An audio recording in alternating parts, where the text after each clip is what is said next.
بائیں دیکھتا ہے تو انسان اپنی عزت نفس کو مجروح ہوتا ہوا دیکھ کر کے سخت تکلیف محسوس کرتا ہے۔ تو اس حوالے کے ساتھ جو ہے بالخصوص جو تبلیغ کرنے والے ہیں ان کو اس بات کا اہتمام اور التزام کرنا چاہیے کہ جو لوگ سننے آئے ہیں، جو لوگ بات سمجھنے آئے ہیں، ان کی تذلیل نہ کریں۔ اگر کسی کو نیند کا جھٹکا آ گیا ہے تو کسی اچھے طریقے سے اس کو بیدار کیا جا سکتا ہے، نہ کہ پورے مجمع میں اس پر انگلی اٹھا کے اس کو مشخص کر کے اس کو رسوا کر دیا جائے۔ کس کو ضروری کام کے لیے جانا پڑ گیا ہے تو اس کی تذلیل کر دی جائے، یہ اللہ کے رسول کا قطعاً طریقہ نہیں تھا۔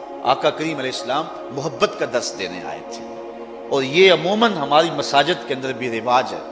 بعض کا ایسا ہوتا ہے کہ بندہ جو ہے وہ مساجد میں آ کر کے گھبرا جاتا ہے کہ میں کہاں آ گیا ہوں۔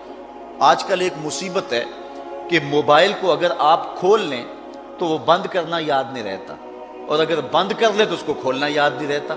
ہر بندے کی کوشش تو یہی ہوتی ہے کہ وہ نماز میں کھڑا ہونے لگا ہے تو موبائل بند کر لے، لیکن کبھی ایسا بھی ہو جاتا ہے کہ وہ بند نہیں کر پاتا، تو بعض کا تو حالت نماز میں بیل آ جاتی ہے، اور جس کے موبائل پہ بیل آ رہی ہوتی ہے وہ سخت پریشان ہوتا ہے اور عجیب اس کے لیے حالت ہوتی ہے۔ لیکن جب سلام پھرتا ہے تو سارے نمازی جس طرح اس کی طرف دیکھتے ہیں اور اس کو جس طرح وہ کوستے ہیں، اور دو چار آدمی بول پڑتے اور اس انداز سے اس کی تذلیل کرتے ہیں کہ وہ سوچتا ہے کہ اگر زمین میں جذب ہونے کا موقع ملے تو میں جذب بھی ہو جاؤں، میں اس بھری بزم کے اندر رسوا ہو رہا ہوں۔ حالانکہ اسے پتا ہے کہ یہ ایک غلطی ہو گئی ہے اور سستی کی وجہ سے ایسا ہوا ہے، قصداً اس نے ایسا نہیں کیا۔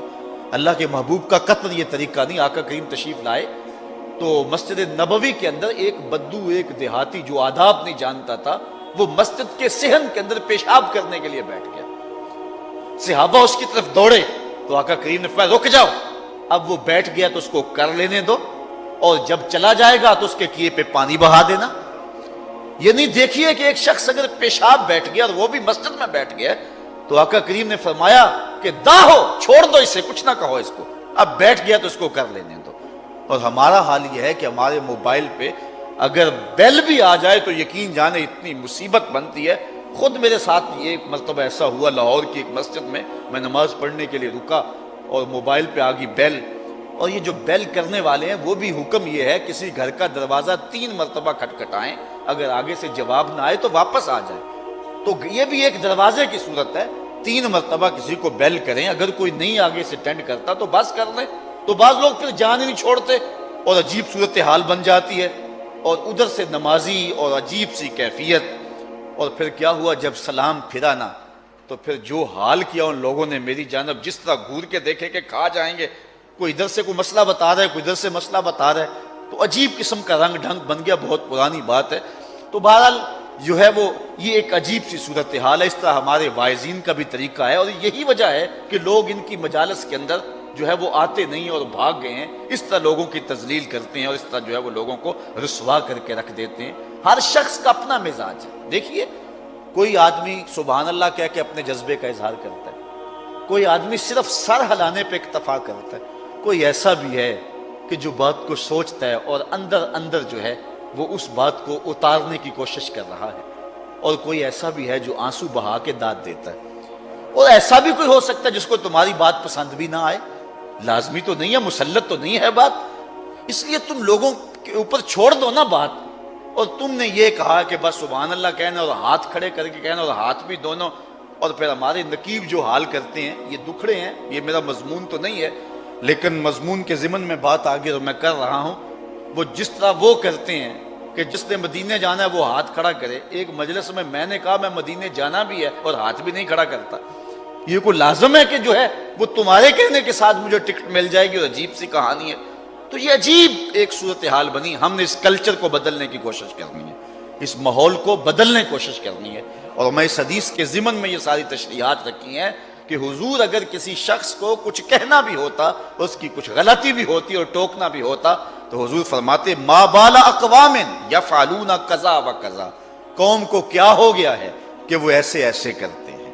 تو حضور اس شخص کا نام نہ لیتے، اس کو مشخص نہ کرتے، تو اس کو رسوا نہ کرتے۔ یہ آقا کریم کا طریقہ ہے۔ اگر ہماری اصل تقریر ہمیں کرنی نہیں آتی، غصہ مجمع پہ جاڑ رہے ہیں، بات کرنے کا ڈب ہمیں نہیں ہے اور روب لوگوں پہ ڈال رہے ہیں۔ کوئی اٹھ کے جا رہا ہے، بھئی کیوں اٹھ کے جائے؟ کوئی اقبال کہتا ہے شاعر کی نوا ہو کہ مغنی کا نفس، جس سے چمن افسردہ ہو وہ باد سحر کیا۔ تمہیں کہنے کی ضرورت کیا ہے کہ کہو سبحان اللہ؟ سبحان اللہ تو دل سے پھوٹے نا، روح بھی پکار کے کہے اللہ اکبر۔ بات تو تب ہے نا، مزہ تو تب ہے نا۔ تم دھکے سے ڈنڈے سے کہلوا رہے ہو سبحان اللہ، بات تو یہ نہیں ہے۔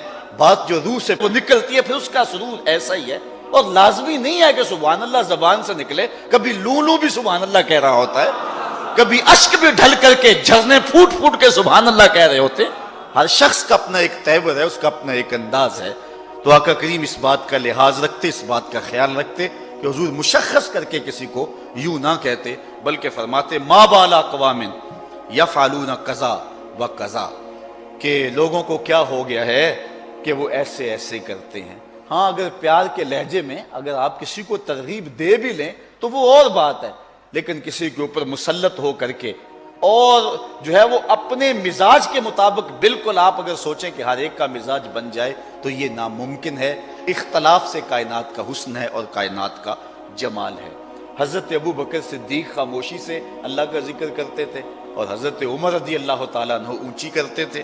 ایک دن حضور نے دونوں کو بلایا، کہا تم آہستہ آہستہ کیوں تلاوت کرتے ہو اور تم بلند آواز سے کیوں کرتے ہو؟ تو حضرت عمر رضی اللہ تعالیٰ عنہ بولے کہ میں شیطان کو بھگاتا ہوں اور سوئے ہوئوں کو جگاتا ہوں۔ تو فرمایا اے ابو بکر تم آہستہ آہستہ کیوں قرآن کی تلاوت کرتے ہو؟ کہا جس کو میں سناتا ہوں وہ آہستہ بھی سن لیتا ہے۔ تو ہر شخص کی کیفیت اپنی ہے، ہر شخص کی کہانی اپنی ہے۔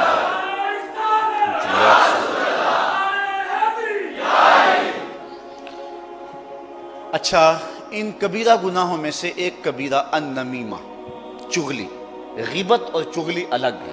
غیبت یہ ہے کسی کا عیب بیان کر دیا جائے اس کے پس پشت، اور نمیمہ چغلی یہ ہے کہ کسی شخص نے کسی کے بارے میں کوئی بات کہی اور آپ اس سے بات لیتے ہیں اور جا کے اس کے منہ میں ڈال دیتے ہیں، اس شخص کو کہتے ہیں تیرے بارے میں یہ کہہ رہا ہے، یہ ہے نمیمہ، اور یہ انتہائی بری خصلت ہے۔ اللہ قرآن میں سورہ القلم کے اندر ارشاد فرماتا ہے وَلَا تُطِعْ كُلَّ حَلَّافٍ مَّهِينٍ هَمَّازٍ مَّشَّاءٍ بِنَمِيمٍ۔ یہ چغل خور ولید بن مغیرہ کی خصلت ہے، چغل خوری، اور اللہ نے اس کے ساتھ اس کو منسوب کیا، یہ جھوٹی قسمیں کھانے والا اور چغلی کرنے والا ہے۔ اس نے حضور علیہ السلام کو مجنون کہا تھا، اور اللہ تعالیٰ نے اس کے نقص گنوائے، اور اس کافر کے نقائص میں سے ایک نقص یہ تھا کہ یہ چغلی کرنے والا تھا۔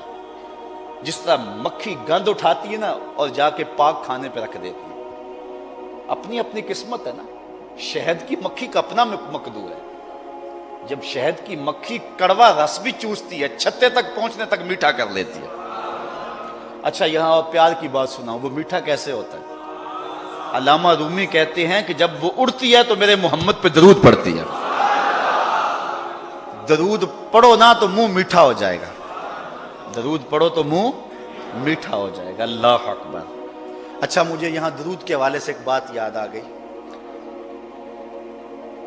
ہمارے ایک بزرگ ہوئے ہیں مولانا ابو النور محمد بشیر صاحب، آپ کے سیالکوٹ کے۔ اللہ نے سیالکوٹ کو بڑے تحفے دیے، یہ علامہ عبد الحکیم علیہ رحمہ کا شہر ہے، کتنا اعزاز ہے، کتنی تکریم ہے شہر کو۔ تو انہوں نے ایک بڑی خوبصورت بات کہی، چونکہ بڑے جو ہے وہ مزاحیہ انداز ان کا تھا۔ انہوں نے اپنی کسی کتاب میں لکھا کہ عرب میں رواج یہ ہے اور عرب کا انداز یہ ہے کہ جب دو آدمی لڑ پڑے نا کسی معاملے میں تو تیسرا آدمی گزرے نا تو ان کو وہ لڑائی سے ہٹانا چاہے تو وہ کیا کہتا ہے؟ صلی علی محمد، صلی علی محمد، حضور پر درود پڑھو، لڑتے کیوں ہو درود پڑھو۔ ان کا غصہ ٹھنڈا ہو جاتا ہے جب کہنا صلی علی محمد، ان کا غصہ ٹھنڈا ہو جاتا ہے۔ تو مولانا ابو نور علیہ رحمہ فرماتے ہیں، کہتے ہیں یہ نسخہ ہاتھ میں آ گیا، کسی کا غصہ ٹھنڈا کرنا ہونا تو اس کو کہیں صلی علی محمد۔ کل قیامت کا دن ہوگا نا، ہمارے گناہوں پر اللہ کو غصہ آیا نا، ہم کہیں گے اللہم صلی علی محمد، تو اللہ کا غصہ ٹھنڈا ہو جائے گا۔ اللہ اکبر۔ حضور پہ درود پڑھا کر۔ اور آج کل تو درود کی ضرورت ہی بڑی ہے۔ کچھ اور لوگ ہیں جو بارود والے ہیں اور ہم درود والے ہیں۔ درود کی خوشبو کی ضرورت ہے، بارود کی بدبو کی ضرورت نہیں ہے۔ اس وقت درود پھیلے گا تو وطن میں امن کا نور آئے گا، اس لیے ضرورت ہے کہ حضور پہ کثرت سے درود پڑھا جائے۔ اللہ اکبر۔ تو شہد کی مکھی چلتی ہے اور حضور پہ درود پڑتی ہے، اور چھتے تک آتے آتے وہ شہد میٹھا کر لیتی ہے، وہ کڑوا رس میٹھا کر لیتی ہے، اور دوسری مکھی گندگی پہ بیٹھتی ہے، ایک جگہ سے گندگی اٹھاتی ہے اور دوسری جگہ پہ لا کے رکھ دیتی ہے۔ چغل خور بھی اس مکھی کی طرح ہے، ایک جگہ سے گندگی اٹھاتا ہے اور دوسری جگہ پہ رکھ دیتا ہے اور لڑائی اور فساد بپا کر دیتا ہے۔ لیکن سلو کرانے والا شہد کی مکھی کی طرح ہے، کڑوا رس چوسا، دوسرے کو کہا یار وہ تو تیرے بارے میں جذبات ہی بڑے اچھے رکھتا ہے، واپس آتے آتے اس کڑوی باتوں کو میٹھا بنا لیا، اور پھر اس نے کہا اچھا پھر میں ہی غلطی پہ ہوں، اگر وہ میرے بارے جذبات یہ رکھتا ہے تو پھر میں غلطی پہ ہوں، میں توبہ کرتا ہوں، میرا اس کو سلام کہہ دینا۔ تو محبت پیدا ہو گئی۔ تو جو چغل خور ہوتا ہے، جو نمام ہوتا ہے، یہ انتہائی بدترین شخص ہے۔ اور بخاری مسلم دونوں میں روایت ہے، حضور نے ارشاد فرمایا لا يدخل الجنت نمام، چغل خور جنت میں داخل نہیں ہوگا، چغل خور جنت میں نہیں جائے گا۔ اور ایک حدیث میں آتا ہے مر النبی صلی اللہ علیہ وسلم بقبرین، حضور گزرے دو قبروں کے قریب سے، تو حضور کا جو خچر تھا وہ بدک گیا، تو آقا کریم علیہ السلام نے فرمایا انہما یعذبان، ان دونوں کو عذاب ہو رہا ہے، اور آگے فرمایا وما یعذبان فی کبیر، کوئی بہت بڑی بات سے عذاب نہیں ہو رہا، ان میں سے ایک تو چغلی کیا کرتا تھا، اور دوسرے کے بارے میں فرمایا کہ وہ اپنے پیشاب کے چھینٹوں سے نہیں بچا کرتا تھا۔ ایک حدیث کے لفظ حضور نے فرمایا استنزہوا عن البول فإن عامۃ عذاب القبر منہ، پیشاب کے چھینٹوں سے بچا کرو، عام طور پہ قبر کا عذاب انہی چیزوں سے ہوتا ہے۔ تو فرمایا ایک تو چغلی کیا کرتا تھا، اور دوسرا حضور نے ارشاد فرمایا کہ وہ پیشاب کے چھینٹوں سے نہیں بچا کرتا تھا۔ حضور نے ان کی مرض کو دریافت کیا۔ حکیم حاذق وہ ہوتا ہے جو مرض بھی پہچانے، تشخیص بھی کرے، بعد میں تدبیر بھی کرے۔ پھر آقا کریم